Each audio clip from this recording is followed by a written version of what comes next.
Բարև ձեզ հարգելի հեռուստադիտողներ, մենք շարունակում ենք մեր երիտքաստ ոդքասթների շարքը եւ այսօր մեր հյուրն է Լուսավոր Հայաստան կուսակցության նախագահ Էդմոն Մարուկյանը։ Բարև ձեզ, պարոն Մարուկյան։ Բարև ձեզ։ Մեր ոդքասթների հիմնական թիրախային խումբը, ինչպես գիտեք, երիտասարդներն են ու երիտասարդները շատ հետաքրքրված են, թե ինչ է տեղի ունենում հիմա Հայաստանի քաղաքական դաշտում, շատ-շատերը հիմա արդեն պետք է այս եկող տարի առաջին անգամ գնան ընտրության ու եթե կաշ մի փոքր մեկնաբանեք, ոնց կմեկնաբանեք, էլի հիմա ինչ է տեղի ունենում մեր քաղաքական դաշտում։ Նախ շնորհակալ եմ քո հետևողականության համար, որովհետև երկար ժամանակ հետևողական կոպիտ ասած ինձ բզում էիք, որ ես անպայման գամ եւ ես այդ հետևողականությունը շատ եմ գնահատում։ Ուզում եմ բոլոր երիտասարդներին կոչ անել, որ այն ինչ նպատակորձում են իրենց առաջ, նախ հետևողական դա առաջ տանեն։ Դա շատ կարեւոր է։ Ինչ է կատարում Հայաստանի քաղաքական դաշտում։ Հարցը շատ ընդհանրական է, որովհետև Հայաստանի քաղաքական դաշտում մի կողմից ոչ մի բան չի կատարվում, մյուս կողմից տպավորությունն է, որ ահա որ շատ բաներ են կատարվում։ Տեկտոնական փոփոխություններ կան, որ դեռ ընթացքի մեջ են, որ ամբողջ ներկապնակը կարող են փոխել։ Մյուս կողմից էլ ոչ մի բան չի կատարվում, որովհետև այն գզվռտոցը, որ դուք տեսնում եք, դա 5 գզվռտոց է, դա նույնն է, դա ճահճային է, դա շարունակվում է մնալ նույնը։ Բայց ձեր հարցից ես կվերցնեի այն դրվագը, որ դուք ասացիք, որ երիտասարդությանը հիմա շատ հետաքրքրում է, թե ինչ է կատարվում։ Շատ-շատերն են պնդում մասնագետները, սոցիոլոգներ, հա, հասարակական կարծիքը ուսումնասիրող մասնագետներ, որ ասում են, որ երիտասարդությունը բավականին пассив է եւ հետաքրքրված չէ քաղաքականությամբ։ Օրինակ դուք պետք է ասեք, սա որքանով է իրականությանը համապատասխանում։ Դե ամբողջ աշխարհում երիտասարդությունը շարժիչ ուժ է փոփոխությունների։ Հիմա եթե երկրում պետք է լինեն 26 թվականին փոփոխություններ, ուրեմն սա այն բանն է, որ երիտասարդությունը պետք է ակտիվ լինի եւ ակտիվ լինել գիտի ինչ նկատի ունեմ, ընտրությանը գնալուց սկսված, որտեղ գնալը շատ կարեւոր է։ Ընտրությանը մասնակցելը շատ կարեւոր է, անկախություն անդրում։ Մինչեւ որ քաղաքական որևէ ուժի հետ որևէ ձևով քայլելը, գործելը։ Ոչ միայն հասարակական սեկտորում շատ ունենք ակտիվ, քաղաքական։ Ընդհանրապես ես սոցիոլոգիական հարցում եմ, տենց որ ասեմ, հավատում եմ սուտ կլինի, որովհետև դա երիտասարդները պարզակացնեն, որ չէ, մենք չենք հետաքրքրում եւ այլն, բայց իրականում իրանք հետաքրքրում են, հետո թեմայից է կախված, եթե փոքր հետահայաց նայենք, կհասկանանք, որ չգիտեմ, այս վարշճանում իշխանությունը այդ եկեղեցու դեմ արշավը որ սկսեց, հա, այս վերջինյաց ֆեյք պատերակները որ տեղի ունեցան, դրան որոշակի հետաքրքրություն եղավ երիտասարդների կողմից, բայց օրինակ վերջի երիտասարդների կողմից քննարկող քաղաքական թեման է տենել, որ sense մեկը մյուսի հետ խոսում է, ասում է տեսել ես, որ Նիկոլ Փաշինյանը մականի երկի տակ սենց է անում։ Դուք ընդհանրապես ո՞նց եք դա դիտարկում։ Ինչա ինքը տենց անում, նախ ինչ ա էլի ուզում ասել, որովհետև ինչքան տարօրինակ է, բայց երիտասարդները նայում են դա ու հատկապես այն երկերի տակ, ոնց որ թիրախային sense այն երկերը դնի, որ հետաքրում է ժողովրդին, որ նայեն, էլի։ Ինչա դա, ինչ որ PR-ը, հա, հստակ գնում է եւ այլն։ Ուրեմն Նիկոլ Փաշինյանի սեղանին է դրված ուսումնասիրություն հասարակական կարծիքի, որտեղ պնդում կա, որ երիտասարդության շրջանում ինքը շատ թույլ է, ձայներ չունի։ Եվ քննարկումներ են իրենք ունենում, թե ինչ անենք, որ երիտասարդությանը թիրախավորենք, եւ այն գործիքակազմը, որ ինքը կիրառում է, ինչ որ երգեր լսել, Զենֆիրա, բան չգիտեմ, այնտեղ ֆրանսիական երգեր լսել, հա, դրանով փորձարում երիտասարդությանը թիրախավորել, հետաքրքրություն մտցնել իր նկատմամբ, կամ այդ սրտիկելը, հա, այդ սիրտ ցույց տալը, դրանք քաղաքական տեխնոլոգիաներ են, եւ ընտրություններից առաջ բնականաբար այդ տեխնոլոգիաները կիրառվում են։ Սիրում եմ բոլորիդ, գժվում եմ ձեր համար, համբուրում եմ ձեր ձեռքերը, այտենց մեկ տեսել ենք այս ընթացքում վերջին 7 տարիներին երիտասարդները ընդդիմադիր, որտեղ եթե ուշելի երկրներին նայենք, օրինակ Վրաստանում, Մոլդովայում, օրինակ Վրաստանում էլ են ընդդիմադիր, քիչ թե շատ, բայց Մոլդովայում իրանք բավական ինչքան ես հետևել եմ, իշխանական են ավելի շատ երիտասարդները, հա, Հայաստանում կոնկրետ ընդդիմադիր են երիտասարդական հատվածը, ընդդիմադիրը դե դուք կարծում եք որ ընդդիմադիր են։ Հա, երիտասարդները Հայաստանում դե որ ընդդիմադիր են, դա լավ լուր է, որովհետև այդ պարագայում Նիկոլ Փաշինյանի ոչ մի Զենֆիրա երգ կամ սրտիկը չի օգնի իրան, որ ինքը երիտասարդության շրջանում ձայներ հավաքի։ Իր էլեկտորատը սկսվում է այդ միջին տարիքից դեպի վերև։ Այսինքն ինքը երիտասարդության շրջանում շատ քիչ ձայներ ունի, եւ այդ TikTok-ով, Instagram-ով, չգիտեմ, ամեն ինչով, Telegram-ով բան, այդ տարբեր այդ տրյուկները փորձեն երիտասարդների ձայները բերելու։ Երիտասարդության շրջանում ինքը պոպուլյար չի։ Որտեվ ընդդիմություն ասվածն էլ է մի քիչ հարց էլի, ասենք դիրասելով պարտադիր նախկին նախագահների կողմից, օրինակ նոր զորավոր ուժ է, հա, օրինակ մեր զեոյին եթե բերենք, էլի երիտասարդական կոնսոլիդացիա կա, հա, եթե օրինակ ենք բերում, այսինքն պարտադիր չի ընդդիմություն ասելով նշենք հենց այդ նախկին ներկա հայ այդ որ ասում են այդ ամեն ինչը։ Այո, հասկացա ես, պետք չի, այդ սև ու սպիտակը մենք միշտ մերժել ենք, որ մի բան էլ է հետաքրքիր, ես որտեվ նկատել եմ, որ երիտասարդները ընդհանրապես պետքա չգիտեմ, ավելի շատ արումիցյան հայացքների են եւ այլն, բայց ներկայիս գոնե թե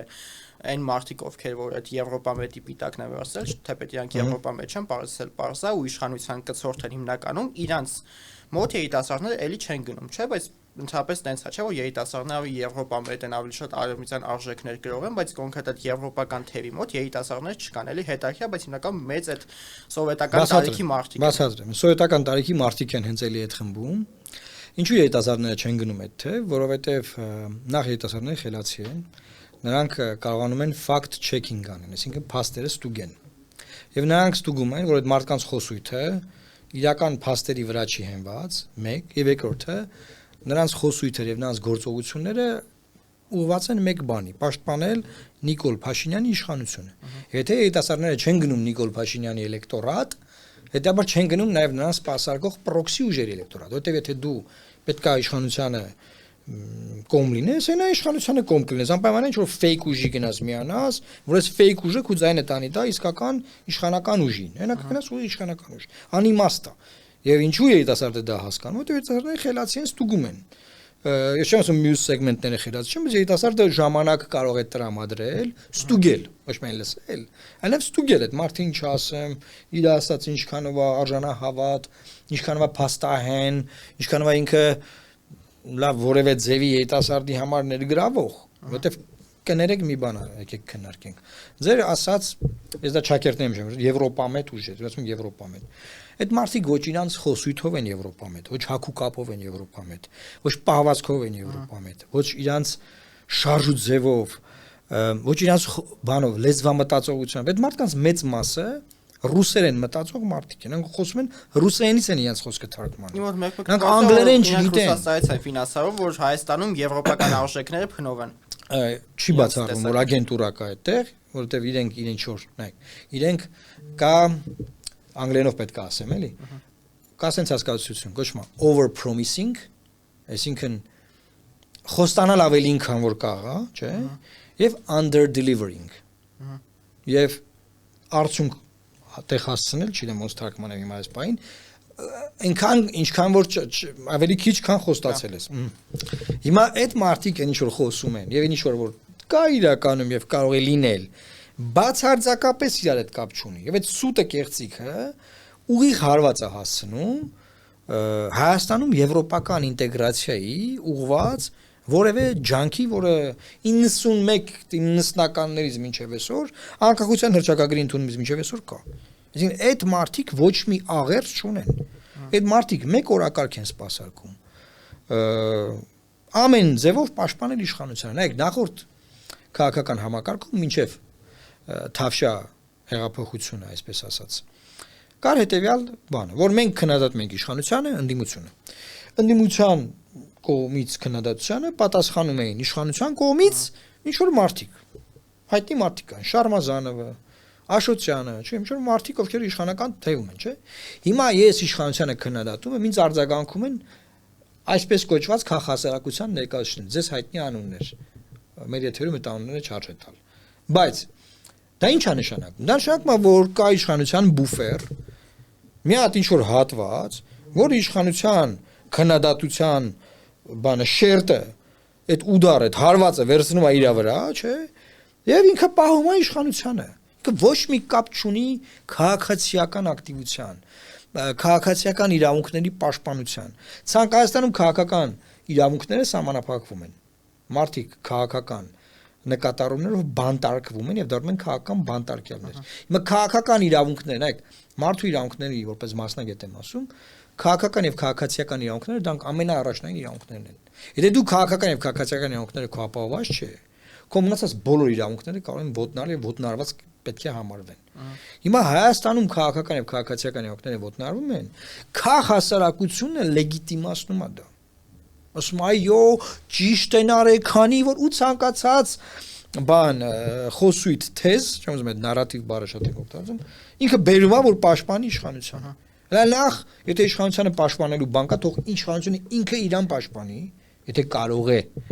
Եվ երկրորդը, քաղաքացիական հասարակությունը դա ոչ դոգ է։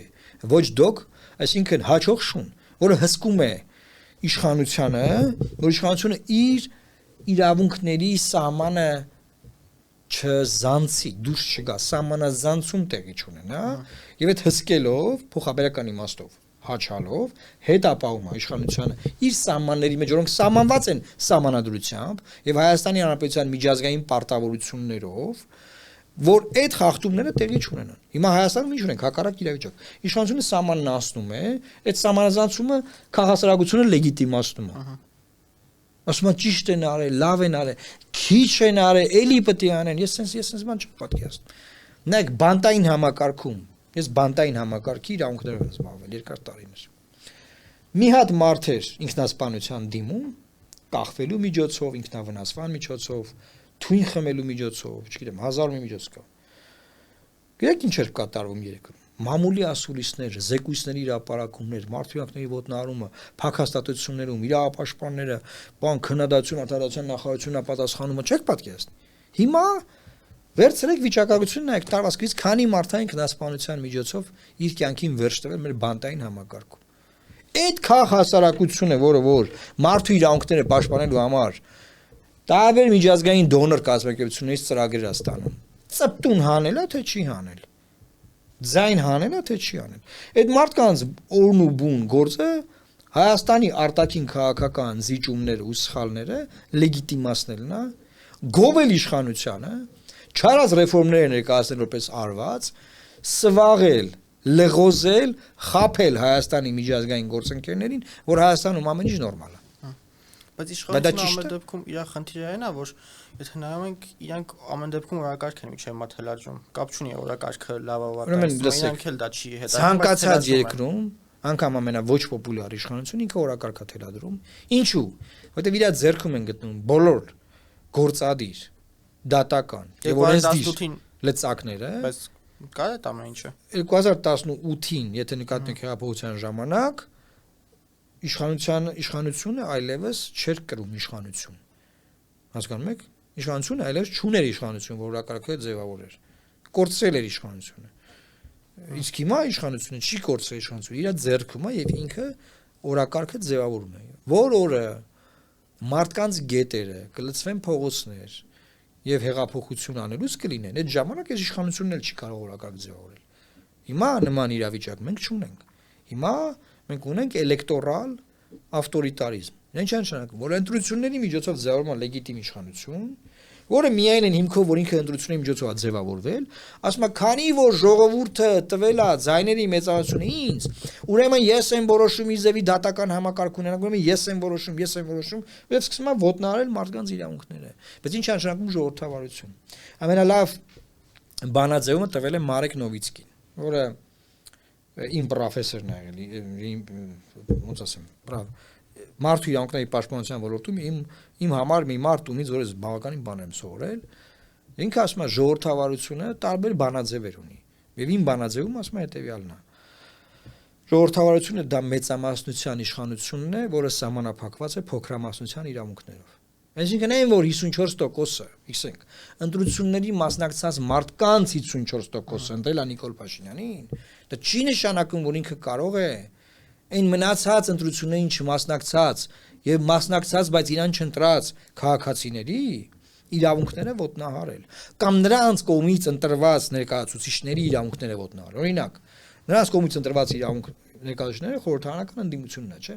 Լավն է, վատն է, սիրում ենք, չենք սիրում, ես բազմիցս քննադատել եմ, հիմա դրա պահ չի։ Համանդրությամբ եւ ազգային ժողովի համանդրական օրենքով պետք է լիներ ազգային ժողովի փոխխոսնակ,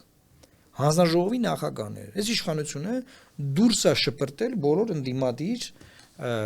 քվոտաների ընտրված տեխնացուներին, ներկայացուցիչներին, չկան այդ մարդիկ։ Այդ պաշտոնները չեն զբաղեցնում ընդդիմադիրներ։ Այսինքն ինքը ոտնահարել է ժողովրդավարության հիմնարար սկզբունքը, երբ որ փոքրամասնությունը կարա իր այդ համաձայն չլինի, բայց ինքը պետքա հարգի այդ նրա համաձայն չլինելը, ոչ թե վերցնի նրանց դուրս գցի այդ պաշտոններից, ոտնահարի նրանց իրավունքները, ծեծի խորհրդարանական քննարկումների ժամանակ եւ չգիտեմ էլ ինչ անի։ Դե մնացած գործիքակազմն էլ արդեն իրավապահ համակարգով է գերում, քերական գործեր հարուցի, բռնի, դատի, ասֆալտին պարկասնի, չգիտեմ, էսա։ Այսինքն մենք ունենք ավտորիտար հիմա համակարգ, որը մի կետից կառավարվում է եւ նմանատիպ ապօրինություններ են տեղի ունենում։ Եվ մի խնդրեմ ունենք, որ չունենք երրորդ սեկտոր։ Երրորդ սեկտորը միշտ դա քաղաքացիական հասարակությունն է, որը ելի եմ ասում հաճող շամպես պետքա զգաստ պահի գործող իշխանությանը։ Էսա իրավիճակը։ Եվ երիտասարդները պետքա հետաքրքրված լինեն այս համակարգի դեմոնտաժի գործով կազմաքանդելու, որպեսզի կարողանան ունենալ լավ երկիր եւ լավ ապագա։ Որովհետեւ եթե իրանք մնում են пассив, առաջին դժողը լինելու են իրանք։ Որովհետեւ այն որոշումները, որոնք որ երկրում ընդունվում են, առանց երիտասարդների ակտիվ մասնակցության, այդ որոշումների շահառուները առաջին հերթին երիտասարդներն են ու իրանց կյանքի վրա դա ազդելու։ Դրանք շատ կարևոր հանգամանքներ են։ Որից հույս ունեմ այս հաղորդումը մեր երիտասարդ հեռուստադիտողները ու կնդիկները կլսեն եւ կակտիվանան եւ ես որպես կուսակցության նախագահ բնականաբար բաց հրավեր եմ անում բոլոր երիտասարդներին միանալու Լուսավոր Հայաստան կուսակցության թիմին եւ երիտասարդական միություն ունենք եւ կուսակցությանը միանալ մենք հնարավորություններ ունենք տարբեր երիտասարդներ մեր կողմից գնում են արտասահմանում տարբեր միջոցառումների են մասնակցում եվրոպական երկրներում Միացյալ Նահանգներում։ Բայց դուք առանձին եք գնալու ընտրությունների թե միասնական ճակատով, որովհետև դուք այն մարդկանց եք նաև, որ նշում են, որ ընդդիմությունը պետք է համախմբվի նոր գնալ ընտրությունների, ոչ թե առանձին։ Այո, մենք լոբինգ ենք անում խոշորացման, որովհետև մենք գտնում ենք, որ ձայների փոշիացումը դա մեծապես կօգնի Նիկոլ Փաշինյանին վերարտադրվել, որպեսզի նրան զրկենք վերարտադրվելու հնարավորությունից, պետք է հնարավորինս ուժերը խոշորանան։ Խոշորացման համար անհրաժեշտ է, որ քաղաքական միավորները գնահատեն իրենց կարողությունները եւ յուրաքանչյուրը իրեն ավելի հոգեհարազատ հարող միավորների հետ խոշորանան։ Այս պահին մենք մեր համակարգը առանձին գործում է։ Չնայած դրան մենք շարունակում ենք լոբինգ անել, որ խոշորացումը ճիշտ է։ Քանի որ ընտրություններին դեռ կա երկար ժամանակ, մենք այս պահին պատրաստվում ենք միայնակ մասնակցելու։ Որ օրը որ խոշորացման հաջողված քննարկումները կլինեն, կավարտվեն, կլինի խոշորացում, դրա մասին կհայտարարենք։ Չի լինի, ուրեմն մենք մեր այլընտրանքը կներկայացնենք մեր ունեցած պլատֆորմով։ Որովհետև նաև տեսեք, խոշորացման խնդիր էլ կա օրենքի ուժով, այլևս դաշինքները պետք է փորձեն հաղթահարել 8%-անոց բարիեր։ Եվ եթե դաշինքները ձևավորվում են, սակայն դրանք անբնական են, արհեստական են եւ այդ 8%-անոց բարիերը հաղթահարելու խնդրեմ են ունենալու, ավելի լավ է դաշինք չանեն։ Ավելի լավ է կամ չմասնակցեն, կամ փորձեն միայնակ այդ 4% ձայնը տանել։ Հիմա այդ բոլոր ֆորմատները բնականաբար քննարկվում են։ Մեր քաղաքական ընտրական փորձը շատ խորն է,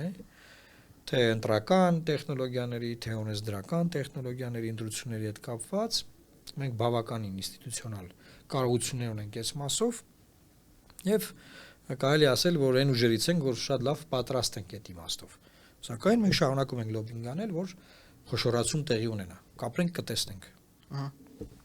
Ձեր կարծիքով կարա գա Հայաստան մի օր, որ ժողովուրդը գաղափարի համար ընտրություն կատարի, այլ ոչ թե անձի։ Օրինակ, որ նույն Եվրոպայի օրինակն է, հա, բերում, այնտեղ էլի շատ կուսակցություններ կան, որ ընտրվում են,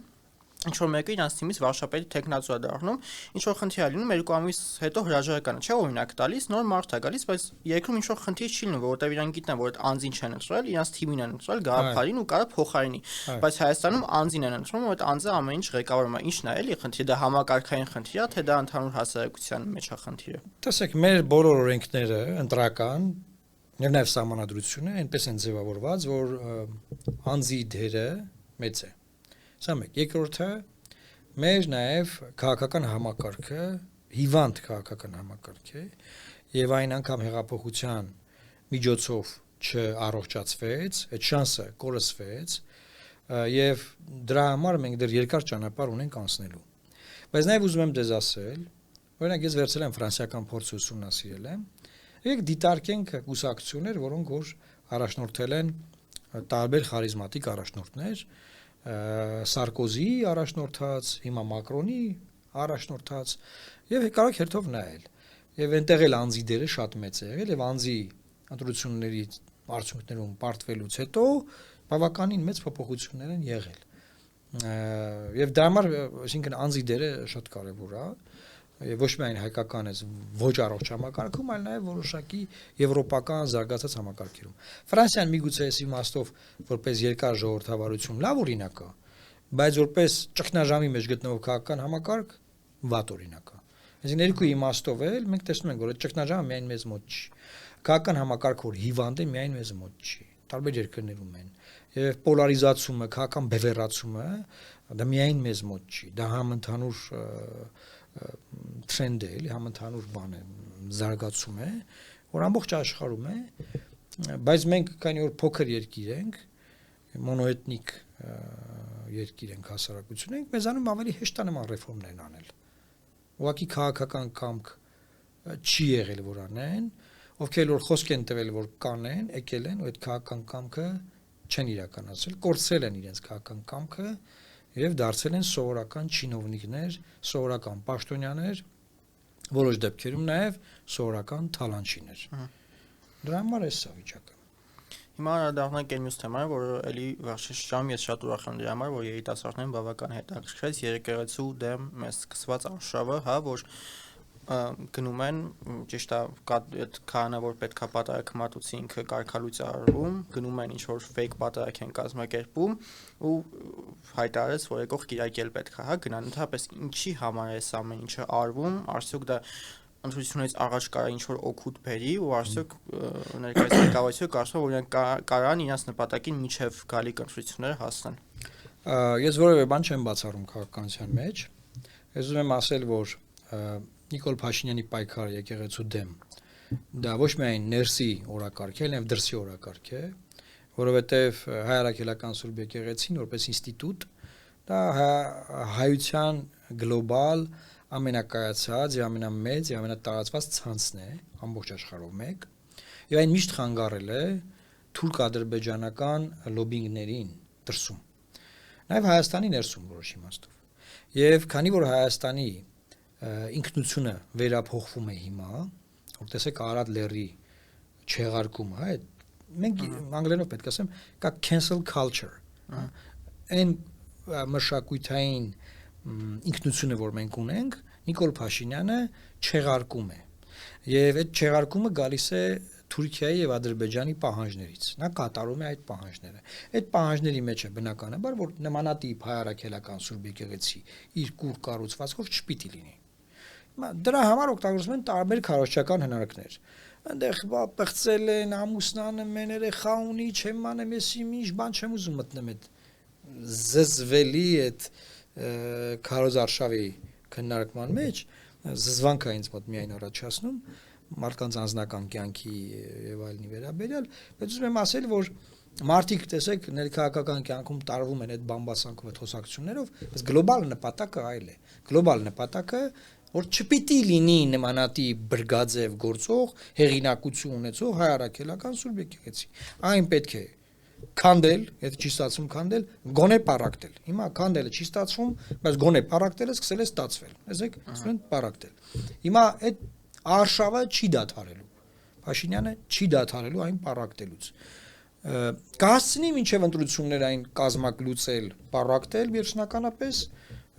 ես չեմ կարող ասել, չեմ բացառում, որ կարող է նաև հասնել դրան, կապրենք կտեսնենք։ Այսինքն կամ ժողովուրդը կփոխի Փաշինյանին եւ հայ ինքնությունը փոխող իշխանությանը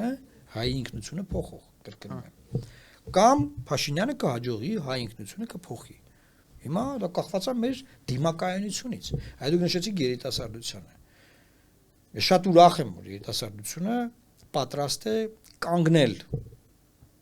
այդ process-ի դեմ եւ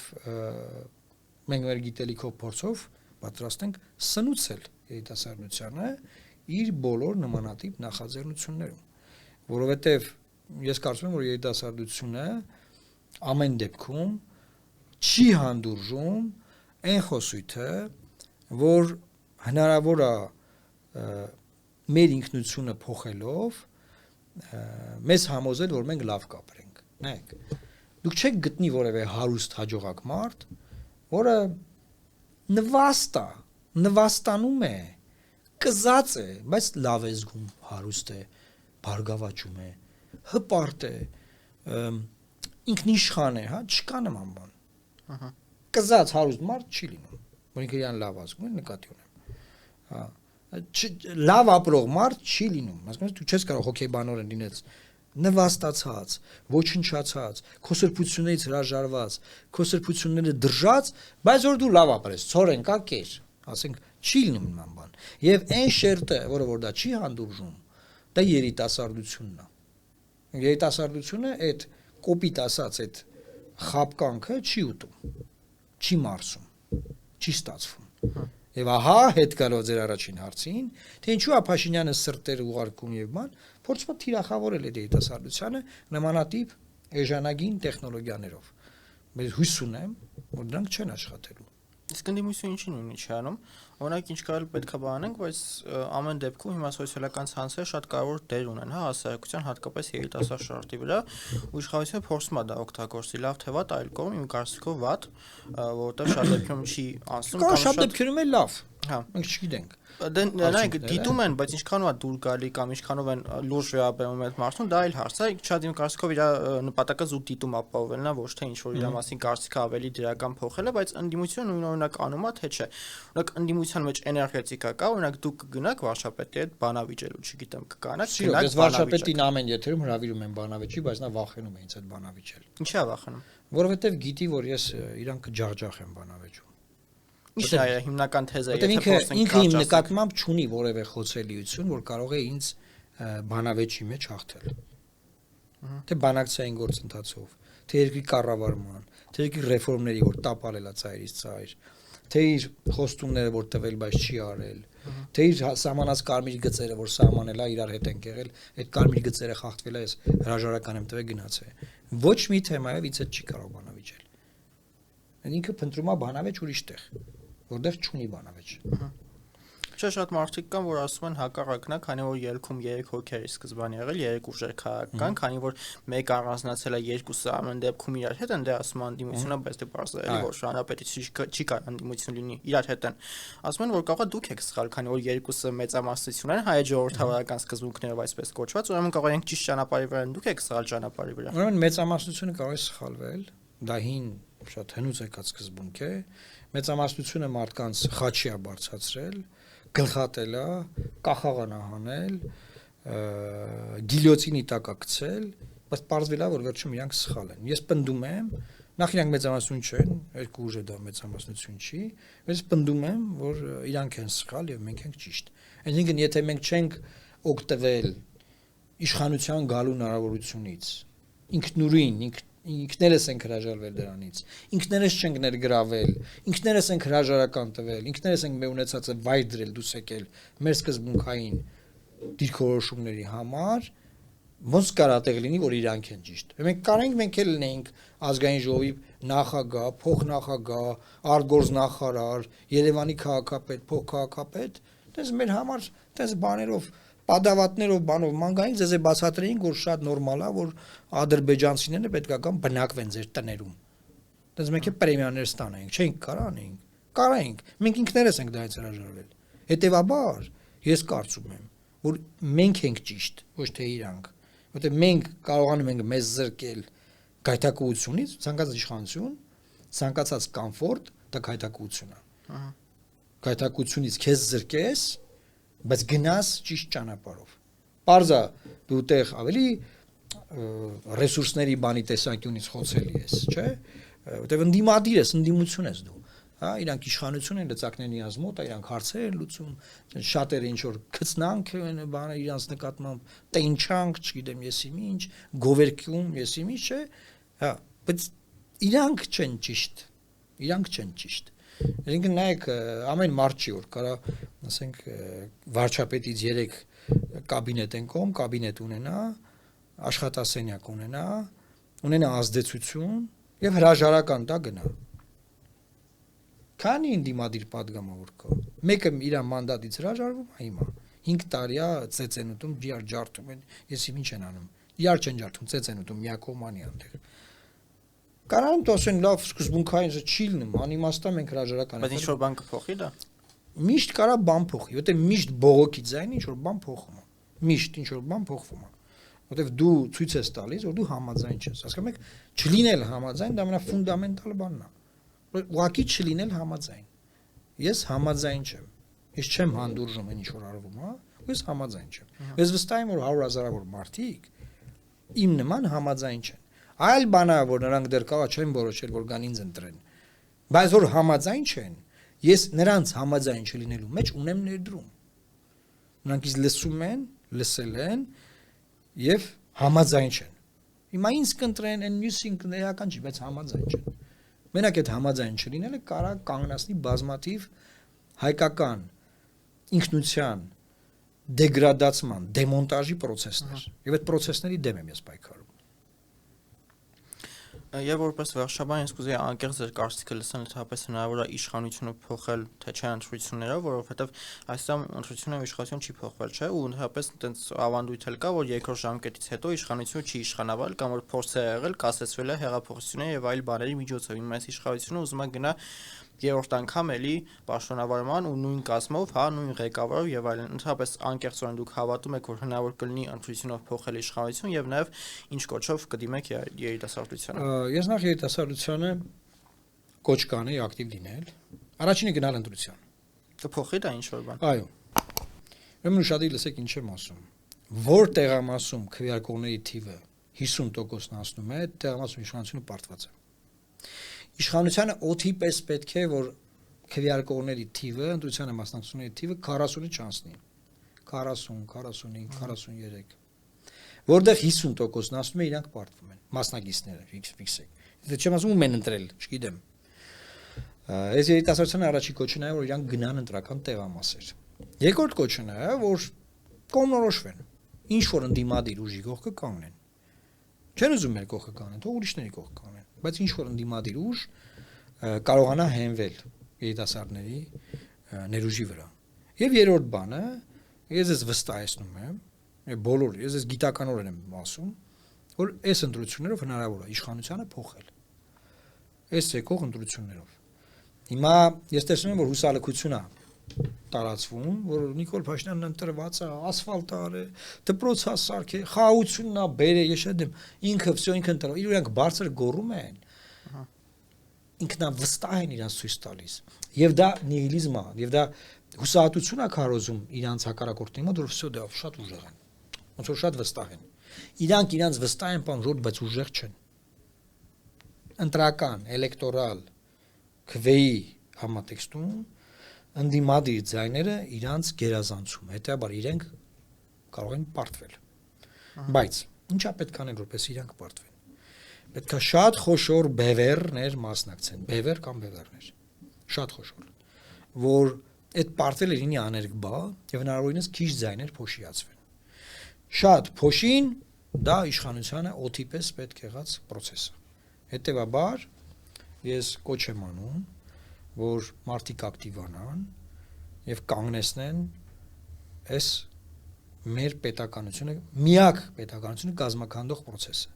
Նայեք, ես չեմ եկել ձեզ խոստանամ, որ լողավազան եմ կառուցելու, դուք լող պարապեք։